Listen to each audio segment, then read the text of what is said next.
I have been involved in photo emergencies. There is such a thing.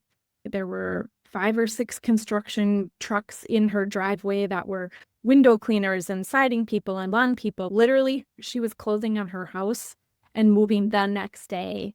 And she had these 8 huge bins of artwork. And she's like, I don't even know what to do with them. Hello, I'm Amy Novick, a Google certified trainer and professional organizer. I empower business owners with Google solutions. My goal is to help you move from confusion to being an organized business owner who uses Google with confidence. Today, we are talking to expert Jenny Kasa, who does photos and digital photo organizing.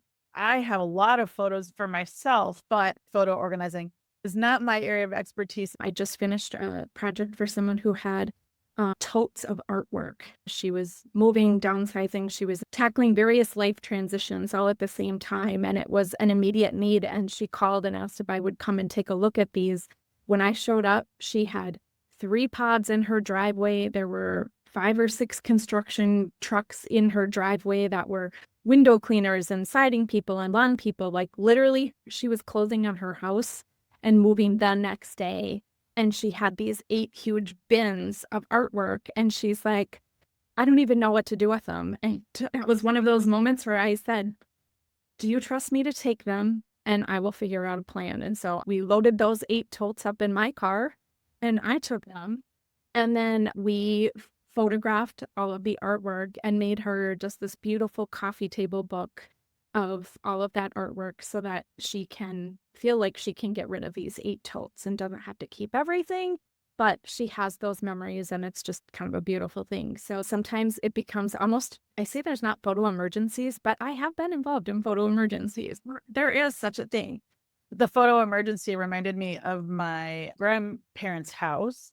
My grandmother was an artist and she collected art, and the house they had just walls and walls. Every wall had some art on it. There was no wall space because it was all art.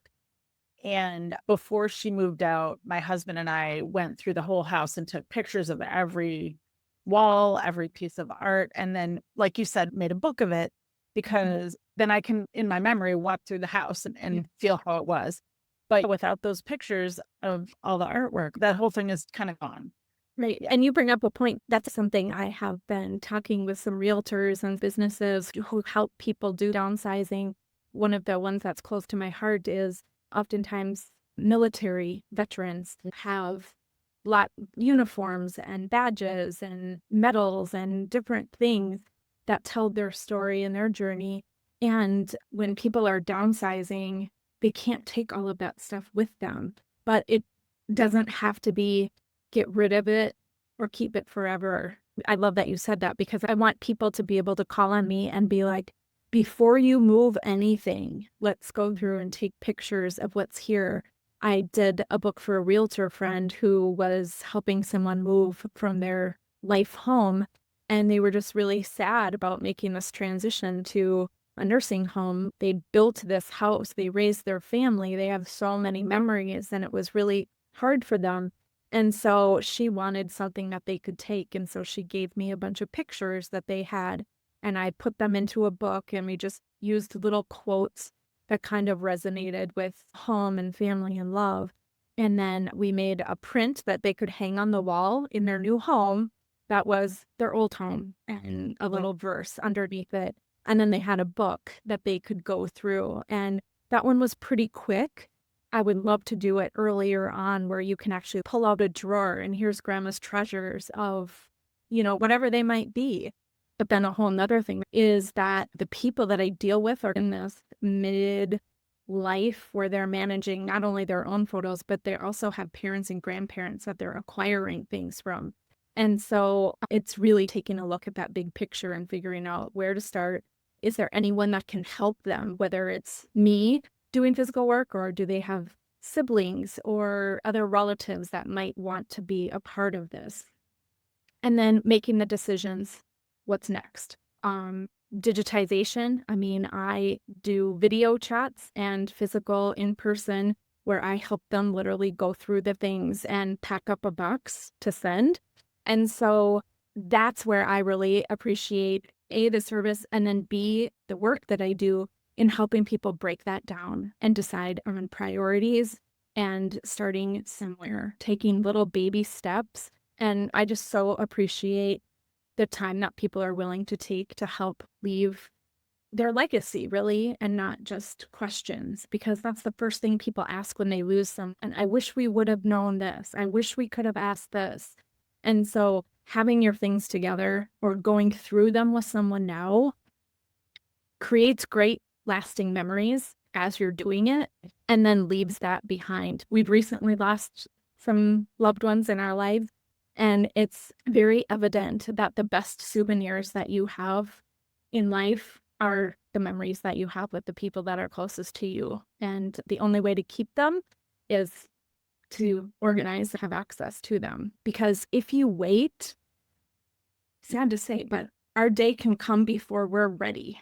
And if we haven't done that, we've left stories untold for loved ones. And so rather than thinking of all or nothing, just thinking of taking those steps and what can you do? Even if you don't get through everything you've wanted, you're closer. You've gotten some really good stories documented, and anything you can pass on is better than nothing, I feel like. So, what is your favorite way to digitize physical photos? So the company that I work with, we have a digitization process, a service that we offer. So my favorite is using that service because of the fact that they are known to be the best at what they do. They are much faster than I am. For a long time, people look at having things done and you either have more time or you have more money, right? And a lot of times we think that we have more time than we actually do.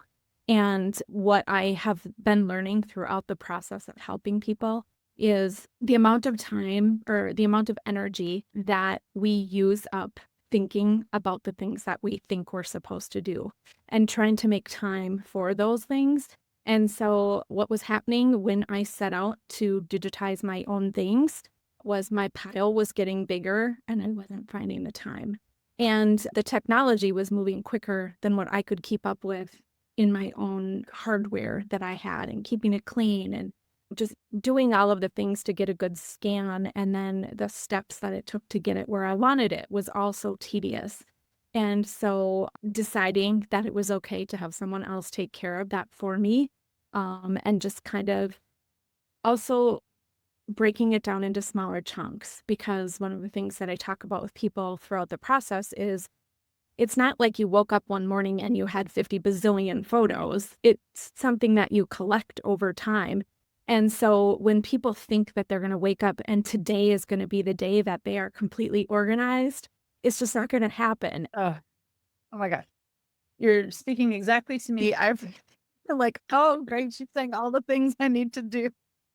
I'll give you one little example because it's relevant at the very moment in my family. But so my daughter's her bat mitzvah in a few weeks, and one tradition is to have a video montage of all these photos of her through the ages. And my husband last weekend, he spent all weekend going through because we haven't kept organized. We haven't, like I said, this is one of the areas that I haven't worried about yet. We have this big thing that we want to showcase all these photos and we haven't kept up with it. So now we don't have a lot of time and we have to do all this work.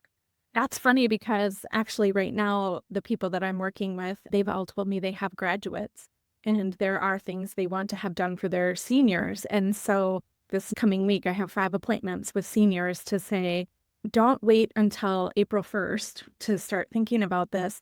If we start now, we can start talking about what you want, and then we can make a plan so that you can take baby steps. Also, one of the things that I love doing is actually some of that production work because I have the design background. I do love the opportunity to create some fun things. And so part of that is, which of these things do you want to be responsible? And are there any things you would like to have done for you? Because I can do that for them as well. Sometimes the moms are like, it's senior year, it's basketball season. I don't want to be sitting at my computer dealing with these photos.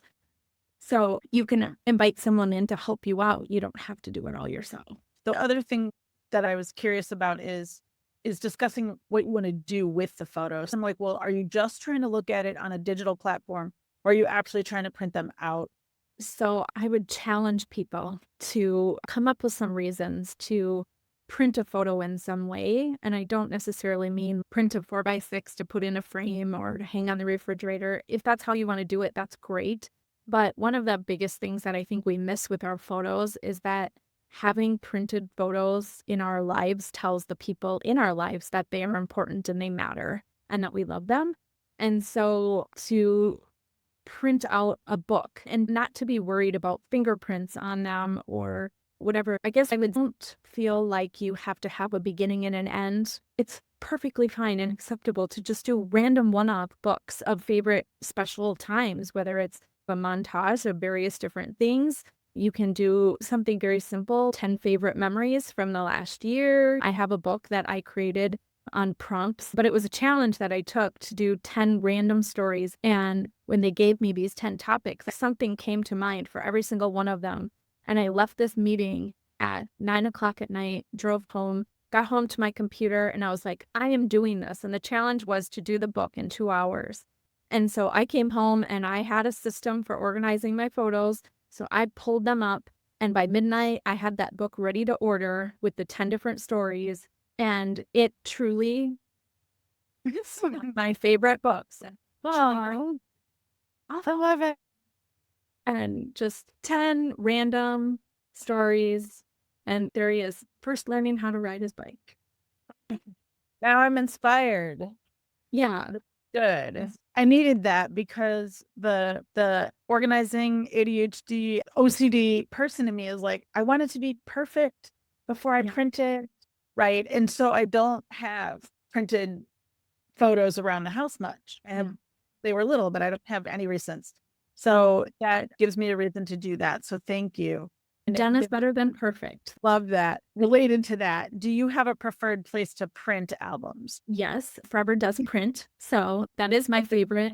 We actually have a seamless lay flat book for special occasions. That's like weddings or seniors, milestone birthdays, travel. That book is so gorgeous. But we also offer a variety of sizes and hardcover, softcover, different bindings, lots of different options. We take a lot of pride in the quality control, which we've tested. I love that. I really appreciate the long term and the practical and all the really good things. And where can we find you best? It's actually just www.jennykasa.com, and it takes them to a sign up where I can get back to them. If it involves photos and memories, I'm willing to take it on. And we just work together to figure out what's the best method, what's the right vehicle, and go from there. Thank you so much for joining me today. Thank you so much for all your Yeah, expertise. thank you. Great to see you again. And I'm always here if you have any questions. Thank you so much. You're welcome.